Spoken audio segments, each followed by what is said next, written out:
இயேசுவின் நாமத்தினால டெய்லி மன்னான்கிற இந்த கர்த்தருடைய வசனத்தை தியானிக்கும்படி உங்களை நான் அன்போடு கூட வரவேற்கிறேன். இன்றைக்கு கர்த்தருடைய வசனத்தை என்னாகமம் 10வது அதிகாரம் 35வது வசனத்தை வாசித்து தியானிப்போம்.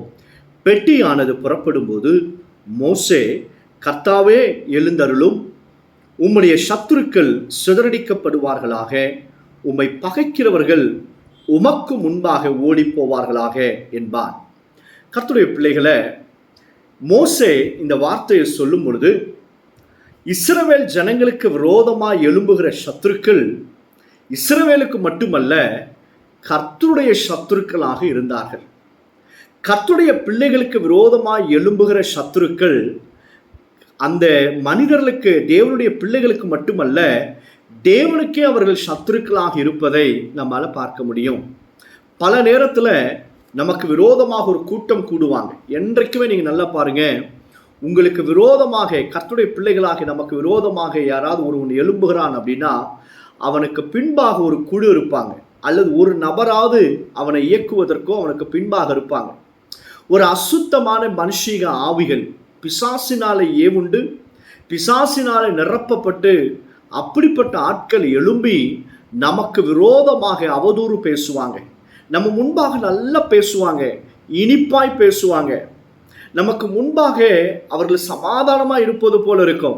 ஆனால் நமக்கு பின்பாக, முதுகுக்கு பின்பாக போய் நம்மை குறித்து அவதூறாய் பேசுவதும், குற்றம் சாட்டுவதும், தேவையில்லாத காரியங்களை பரப்புவதும், நாம் என்றைக்கு விழுவோம் என்பதை எதிர்பார்த்து கொண்டிருப்பாங்க.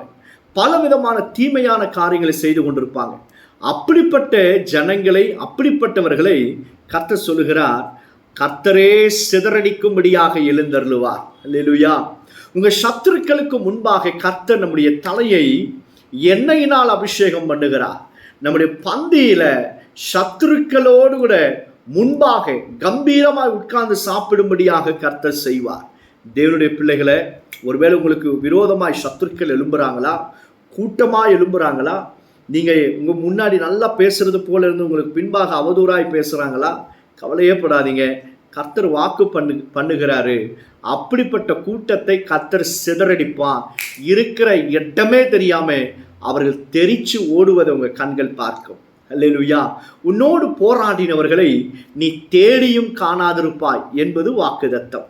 வெள்ளம் போல சாத்தான் எழும்புவான், ஆவியானவர் கொடியேற்றுவார். ஒன்றுமே இல்லாமல் புஷ்ஷுன்னு ஆயிடும். அல்லேலூயா. ஒரு பெரிய பூகம்பத்தை போல வெள்ளம் போல சாத்தான் எழும்புவான். ஆனால் ரிமெம்பர், பரிசுத்த ஆவியானவர் நம்மோடு கூட இருக்கும் பொழுது அவன் திட்டங்கள் எதுவுமே நிறைவேறாது. ஆனால் பாருங்க, சத்துருக்கள் சிதறடிக்கப்பட வேண்டுமானா 33ஆம் வசனத்தில் இவர்களுக்கு முன்பாக உடன்படிக்கை பெட்டி சென்றனாம். கர்த்தருடைய பிள்ளைகளே, நமக்கு முன்பாக யார் இருக்கிறாங்க என்று சொல்லி பாருங்க. ஐயோ பாஸ்டர், என்னை பற்றி இப்படி பேசுகிறாங்க, என்னை பற்றி இப்படி பேசுகிறாங்களோ என்று சொல்லி அந்த வார்த்தைகளை உங்களுக்கு முன்பாக வச்சிருக்கீங்களா? இல்லை கர்த்தர் என்னோடு கூட இருக்கிறார், அவர் எல்லாத்தையும் பார்த்துப்பார் என்று சொல்லி தெய்வத்தை உங்களுக்கு முன்பாக வைத்திருக்கிறீர்களா? கர்த்தரை நமக்கு முன்பாக வைத்திருப்போமானா நிச்சயமாகவே சத்துருக்கள் செய்வதறியாதபடிக்கு சிதறடிக்கப்படுவாங்க. 2வது, மேகம் பாருங்க, இவர்கள் மேல மேகம் நிழலா இருந்தது, தங்கி இருந்ததாம். தேவனுடைய பிரசன்னம் நம்ம மேல இருக்கும் பொழுது, தேவனுடைய வழியில அவர் நமக்கு வழிகாட்டியாக முன்பாக இருக்கும் பொழுதும், தேவனுடைய பிரசன்னம் நம்ம மேல இருக்கும் பொழுதும் சத்துருக்கள் தானாறு சிதறடிக்கப்படுவதை உங்களால பார்க்க முடியும். Fear not, God is with you. இதை நான் உங்களுக்கு தீர்க்க தரிசனமாய் சொல்லுகிறேன். உனக்கு விரோதமாய் எழும்புகிற ஆயுதங்கள் ஒன்றாயினும் வாய்க்கவே வாய்க்காது. கவலையப்படாதீங்க. உன் வேலை ஸ்தலத்தில், ஊழியத்தில், பல திசையிலேருந்து நீ சத்துருக்கள் உனக்கு விரோதமாக எழும்புறாங்களா, கூட்டம் கூட்டமாக எழும்புறாங்களா, உன்னை குறித்து அங்கங்கே கூடி கூடி பேசுகிறாங்களா, ஃபியர் நாட், கவலைப்படாதீங்க. கர்த்தரே அவர்களை சிதறடிக்க போகிறார். ஸோ தைரியமாக இருங்க, கர்த்தர் பெரிய காரியங்களை செய்ய போகிறார். இன்றைக்கு நம்ம ஜெபம் பண்ணலாமா? பரலோக பிதாவே, இந்த வசனத்தை கேட்கிற கர்த்தருடைய பிள்ளைகள் ஒவ்வொருவரையும் ஆசீர்வதிங்க. எங்களுக்கு விரோதமாக எழும்புகிற சத்ருவையும் சத்துருக்களையும் இயேசுவின் நாமத்தினால நீ சிதறடிக்கிறேன். ஆண்டவரே, நீர் எங்களோடு கூட இருக்கிறீர், நீர் எங்களுக்கு துணை செய்கிறீர் என்பதை சத்துருக்கள் அறிந்து வெட்கப்படட்டும். ஆண்டவரே, இந்த 4 பிள்ளைகள் கையிட்டு செய்கிற வேலைகள் எல்லாவற்றையும் ஆசீர்வதியும். இயேசுவின் நாமத்தினால ஜெபிக்கிறோம் பிதாவே. ஆமென், ஆமென்.